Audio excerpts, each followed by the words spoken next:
Hi, welcome back to my channel. Today we are going to see a very important topic, the wisdom in the story of Adam. So, in this presentation you will see the traditional understanding of the story of Adam and the slight variations of it in different beliefs. You will see the words and phrases which are idealized by the influence of secondary sources and how we reach into a myth like this. Then we will see the true wisdom in the story. Then we will discuss in detail the wisdom and how it affects us. You can see the story of Adam and Eve in the slight variations in traditional understanding of all major religions of the Middle East.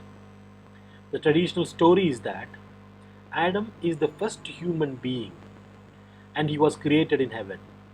Then God created Eve and they were living happily in heaven. The secondary source in Islam, which is Hadith, even has the details of how Eve was created from Adam's ribs. And it says that that is the reason women are fragile. And there are various other details in Hadith which says as the ribs are uh, very fragile, as do the woman. So we will see the wisdom of Quran and Hadith and compare it with once we understand the true wisdom. And the traditional understanding continues that Adam, but God asked Adam not to approach a tree, or in Christianity it is a forbidden fruit. And but they approached it or ate it by the influence of Satan and became the mortals, or they were expelled from heaven. And this is called original sin in Christianity. And in traditional Islam, it is regarded as a story to notify us about the weakness of a human being and the influence the Shaythan can have on us. So, this is the myth of the story of Adam, and there is a true wisdom inside it. So, in order to understand the wisdom of the story, we need to understand the true meaning of the words which are idealized.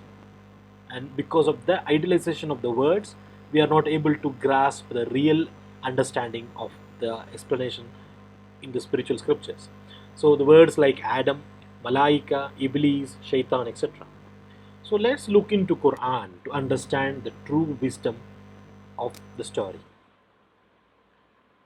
So this is the Excel sheet I have been using to research my deeper study into Quran. So this is a word by word explanation. So I'll use my own notes to explain the verses. So in the Surah 2, the chapter 2, verse number 29, it is the context of what the story of Adam. And in the Quran, it is explaining, it is starting that he, the traditional meaning is that he is the one who created for you what is in the earth all.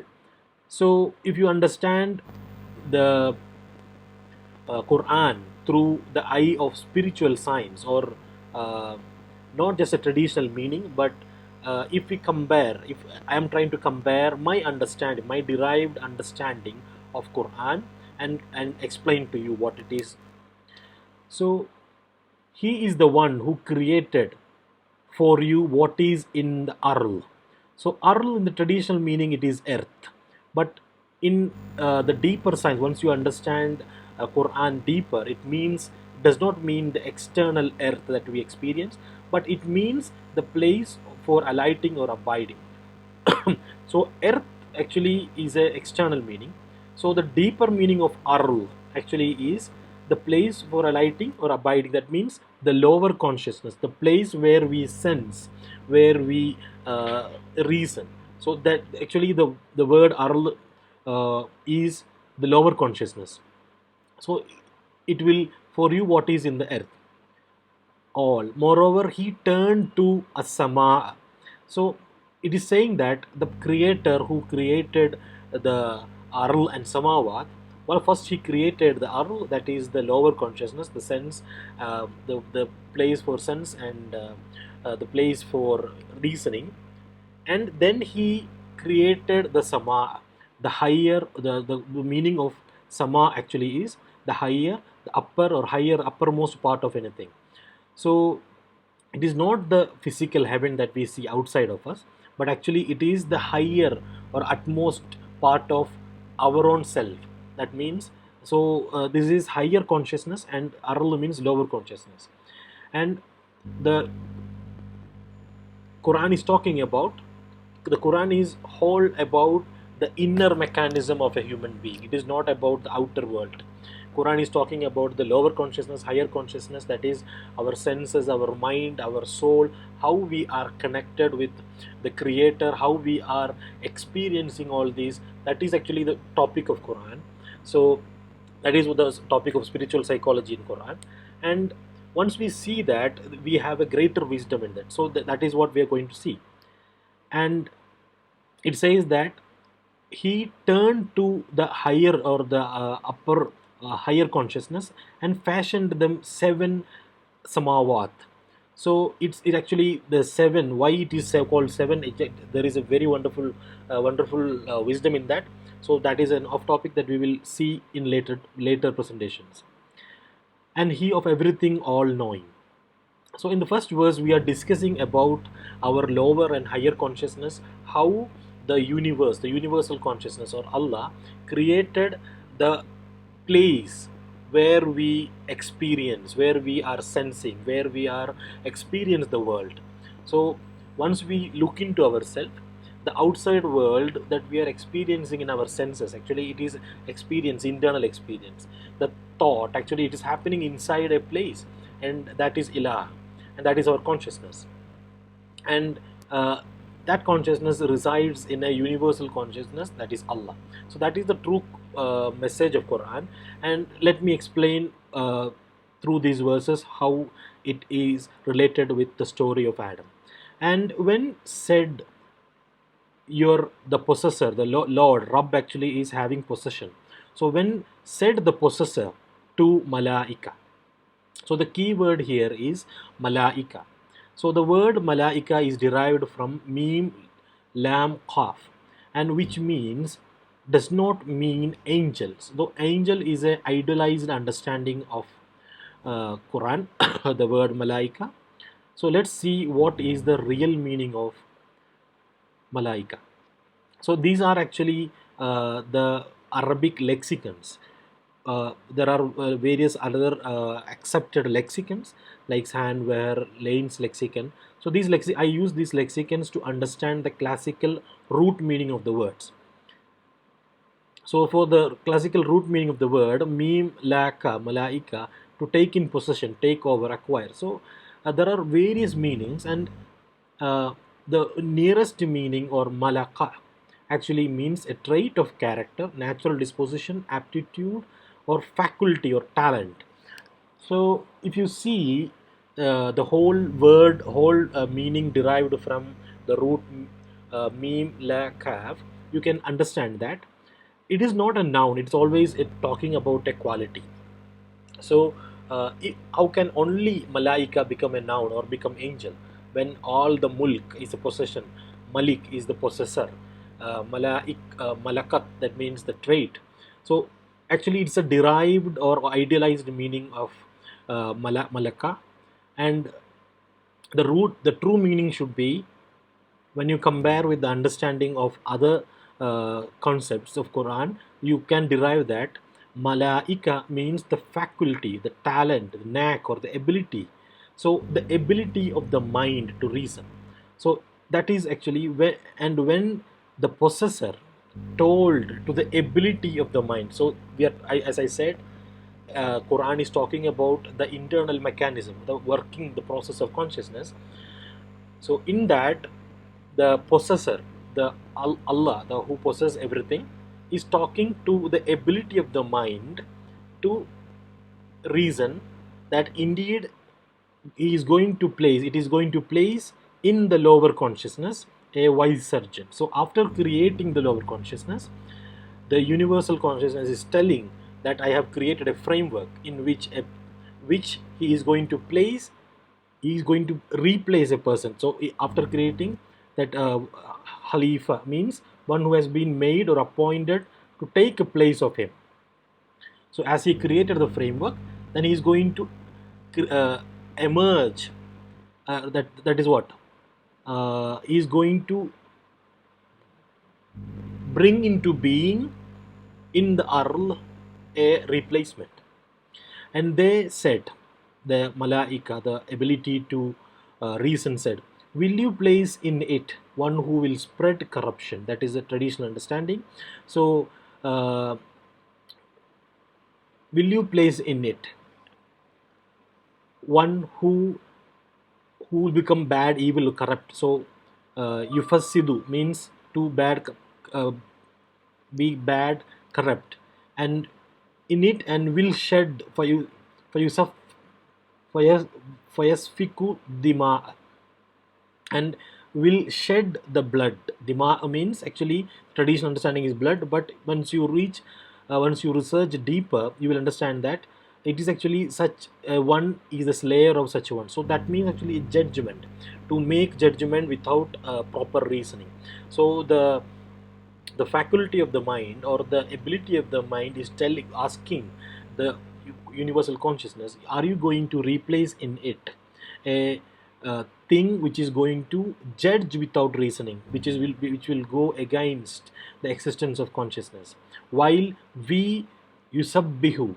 So yusabbihu just does not mean just to glorify, it actually means is to float, to spread, to declare free. So sabbaha is actually a very different concept from to glorify. So once you look into spiritual aspect or spiritual psychology aspect of Quran, you will understand that the universe which is created by the framework that is created by Allah, and we all are existing in it, and what the mind can do is only to spread in the faculty which is already created in the universe. So the mind is not acting by itself, but it is only using existing framework, and that is what actually you said, to spread. We are spreading in your approval. That is nusabbihu bihamdika. We, whatever you approved, we spread into it. But are you going to key? Are you going to place in it a vicegerent? That's what the question is. And he said, indeed, the possessor of the whole consciousness said, indeed, I know what not you know. And Adam. He taught Adam the names. So this is actually, and he taught Adam. The root word here which we should understand is the idealized meaning is Adam being a human being, the first creator. But once you look into the traditional root understanding of Alif Dal Mim, you will get that Adam has. So once you look deeper into here, you can see he mixed him or associated him or united him in company with his family. So Adam does not mean mean as a person. Adam is actually again a quality of mixing or uniting or associating or mingling together. So so once you look into the real meaning of Adam, you can understand that Adam means to exercise or experience or mix the senses.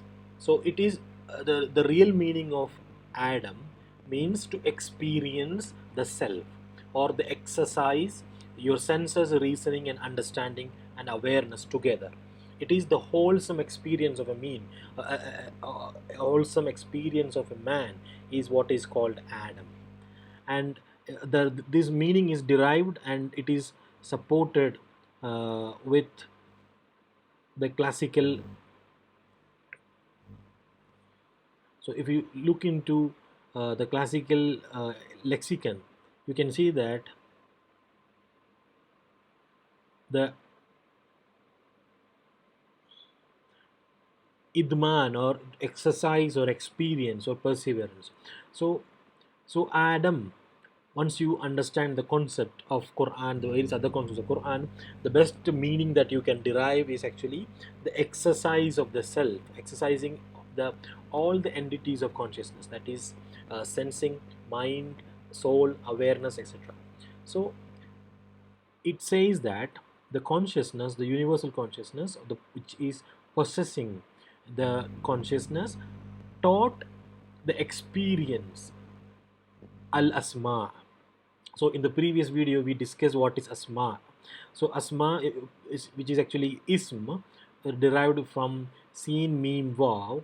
It means a sign or feature which conveys the understanding of a thing. So it asks the experience to understand what is, and it taught Adam all of them. It taught all the feature which is give conveys the meaning, all of them, and he displayed that quality to the Malaikha. That is the intent of the ability of the mind. Then he said, inform the names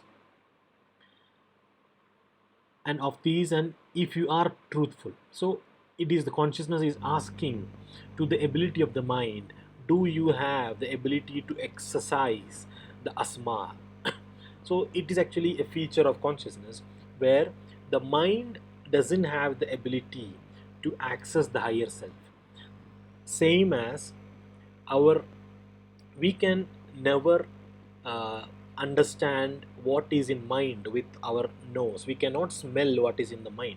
The same way, we cannot be uh, aware with the mind what is happening in your higher self. That is what it means.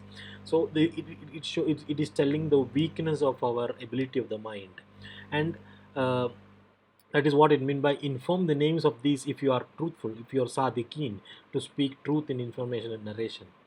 And the Malaika, which is the ability of the mind, said, we are Subhanaka. We are actually just, we can only spread, we can only float, we can only swim in the framework, in the framework which is existing, in the framework of Ilah, the consciousness which is existing. No knowledge, no understanding for us except what you have taught us. Indeed, you are the all-knowing, all-wise. So it is telling to the consciousness and the universal consciousness that indeed you are the all-knowing, all-wise.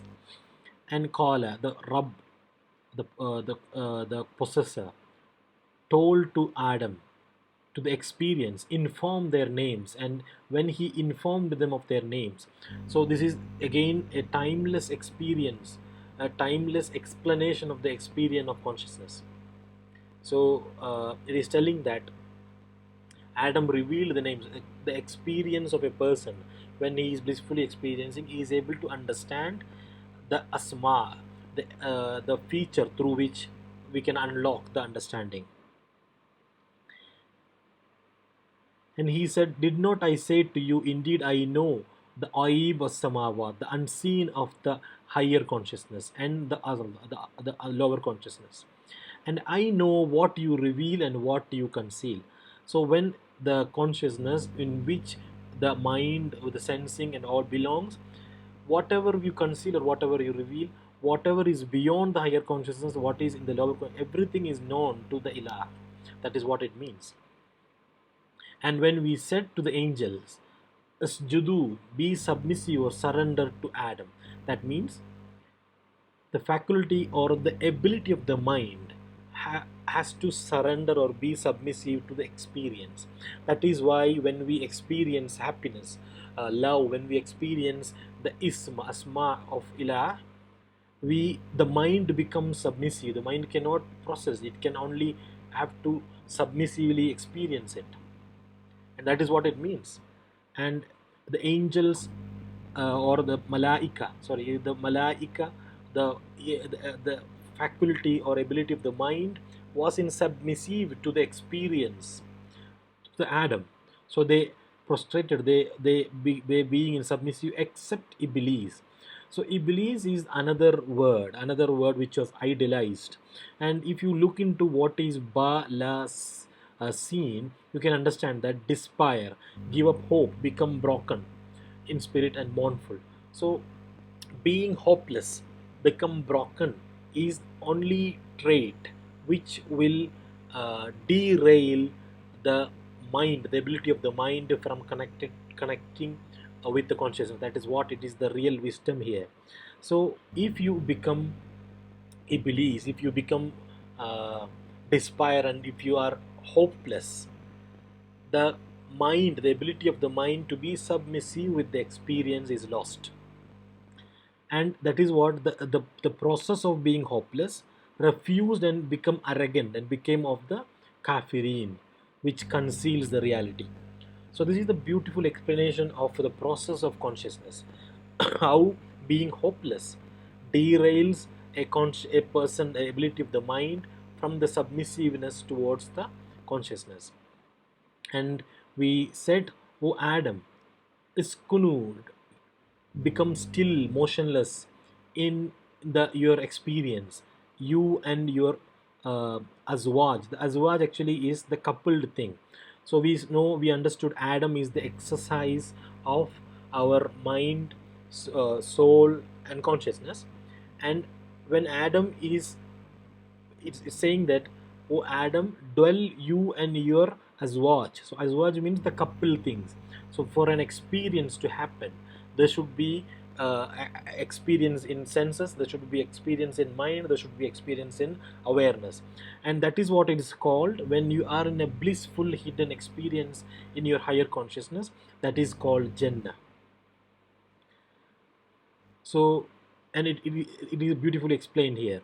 O Adam, O the experience of the self, you be still, you and your azwaj in Jannah, and be enjoy the fruit, enjoy the blissful experience freely wherever you wish, but do not approach this shajara. And shajara is actually to break out. So the meaning of shajara is to break out, to happen, to occur. So it is saying that be enjoy the blissful experience in that wholeness, and you and all the entities of consciousness. But it warned, the universal consciousness warned, don't break out from your awareness, don't break out from the reasoning. And what shajara, that was the warning actually. So lest you be of lawlimeen. So lawlimeen actually become being unconscious, ignorant. So it is saying that once you break out from the alignment you have with your senses, mind and soul, and the awareness that you have created and the consciousness that you are, the moment you break out from it, you become lawlimeen, the being unconscious nor ignorant. And the next verse, then made both of them sleep Shaythan is actually again another entity created out of idealization of the process of consciousness. In reality, Shaythan is not an entity, but it is a process. Shaythan means, the root meaning actually is become distant, far, remote. So what the wisdom here is actually, when God warned the faculties, the azwaj of Adam, azwaj, the coupled things of the experience, not to break out. That is actually to not to think outside your awareness. So when the experience started breaking off from the shajara, it broke out, and when it became distant and remote from the awareness, and that is when the blissful experience is lost in the consciousness. So that is the beautiful explanation here.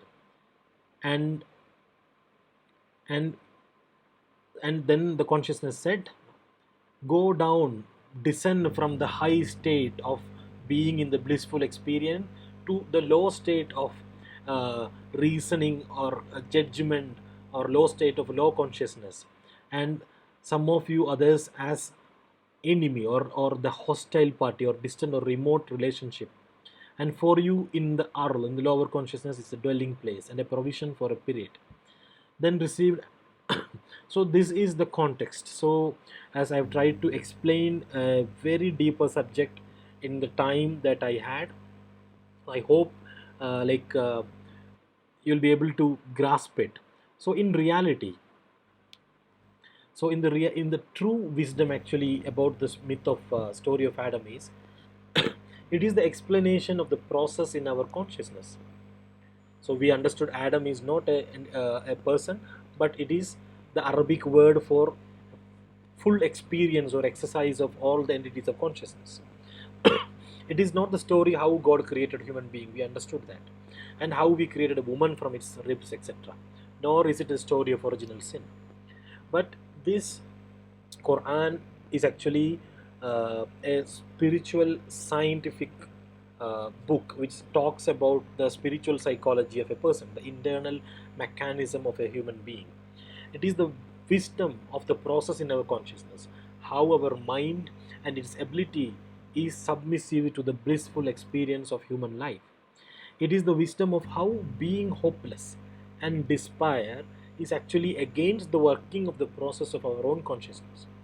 It is actually a spiritual science with which we can understand our own workings, our own mind, soul, awareness, and understand the universal consciousness or Allah in which we all will belong. So, as I have tried to explain, the true wisdom in the story of Adam is actually to understand your own blissful experience, the Jannah that you can create in you, and uh, how to align your azwaj, how your coupled things, your senses, your mind, your awareness into the experience of life that you are. So the wisdom that we understood from this is the reality of Quran.